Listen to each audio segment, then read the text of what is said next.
If you want to check storage on your Samsung Galaxy Tab A11, then in that case you want to open Settings. On the left side, we're gonna scroll down until you find the Device Care option. Let's select it.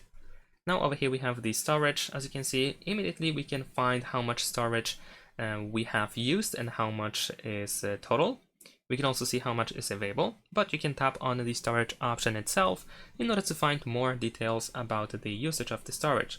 So we can tap on Show More here on the right side to find the list of all different categories. So you can find out, for example, how much space is taken by images, by videos, documents, apps, and so on and so forth. You can also tap on the category itself to immediately see all files that belong to that category.